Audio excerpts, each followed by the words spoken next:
Hi అండి, అందరికీ welcome back to our channel. It's me Teja. So ఈరోజు అయితే కొబ్బరి లడ్డు రెసిపీని చూపించబోతున్నాను. చిన్నప్పుడు మనం బాగా చేసుకుని తినేవాళ్ళం కాబట్టి ఈ రోజుల్లో చాలా తక్కువైపోయింది అండ్ ఈజీ ప్రాసెస్లో చూపించబోతున్నాను. ముందుగా అయితే ఒక కొబ్బరికాయని కొట్టేసుకున్న తర్వాత బ్రౌన్ పార్ట్ తీసేసేసి చక్కగా మిక్సీలో వేసేసి తురిమేసుకున్నాం అనమాట. అంటే చక్కగా వైట్ పార్ట్ మాత్రమే వేసుకుంటే బాగుంటుంది, బ్రౌన్ పార్ట్ వల్ల బాడీలో అరగదు అని చెప్తారనమాట. సో ముందుగా నేను 2 కప్పులు కొబ్బరి తీసుకున్నాను. దానికి ఒకే ఒక కప్పు బెల్లం వేసేసుకొని బాండీలో ఎట్ ఏ టైం వేసేసుకోవచ్చండి. వేసేసుకుని బెల్లం శుభ్రంగా కరిగేంత వరకు మనం దగ్గరుండి తిప్పుతూనే వేయించుకోవాలి. జస్ట్ 15 నుంచి 16 లేదా 17 నిమిషాలు మ్యాక్సిమం, బెల్లం క్వాంటిటీని బట్టి అండ్ మనం చేసే క్వాంటిటీని బట్టి అది అయిపోతుందన్నమాట. మధ్య మధ్యలో కొంచెంగా నెయ్యి వేసుకుంటూ చక్కగా తిప్పుకుంటూ ఉన్నామనుకోండి, బెల్లంలోంచి వాటర్ బయటకు వచ్చి మళ్ళీ చక్కగా బెల్లం వేరిగి పాకాన్ని దగ్గరికి వచ్చేటప్పుడు మనం కట్టేసుకోవచ్చు.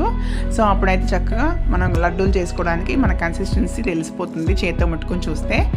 ఇది కొంచెం ప్రాసెస్ అనిపిస్తుంది కానీ చేసుకుని తింటే చాలా బాగుంటాయండి మన చేతితో తిన్నప్పుడు. అండ్ ఇప్పుడైతే నేను కొంచెం యాలకుల పొడి కూడా యాడ్ చేశాను అనమాట.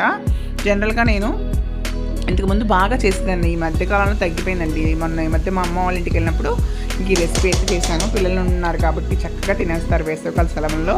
బయట కొనుక్కుని తినేదానికంటే మన ఇంట్లో మన చేతులతో చేసింది చాలా బాగుంటుంది కదా అనిపించింది. అండ్ అమ్మ కూడా శుభ్రంగా హెల్ప్ చేయడం వల్ల నేనైతే చేసాను అనమాట. సో ఫ్రెండ్స్, ఇప్పుడైతే పొయ్యి ఆపేసాను, ఇంకా ఆరిపోవచ్చింది. మనం చక్కగా లడ్డూలు చుట్టుకుంటే మన ఇష్టానికి సూపర్గా తినవచ్చు. సమ్మర్లో పిల్లలకి ఇంట్లోనే ఉంటారు కాబట్టి చేసి పెట్టండి. Thank you so much for watching my videos అండి. మీకు కనుక ఛానల్లో ఈ వీడియోస్ అని నచ్చితే కనుక ఖచ్చితంగా ఛానల్ లైక్ చేసి సబ్స్క్రైబ్ చేసి మీ ఫ్రెండ్స్ అండ్ ఫ్యామిలీకి కూడా షేర్ చేయండి. చూసారా, నోరు ఊరించే కొబ్బరి లడ్డూలు ఇంట్లో చేసాం కాబట్టి ఈ రంగులో ఉన్నాయి. బయట కొంటే కొంచెం కలర్ వేసి కొంచెం డిఫరెంట్గా ఉంటాయి అనమాట. థ్యాంక్ యూ సో మచ్ అండి. బాయ్.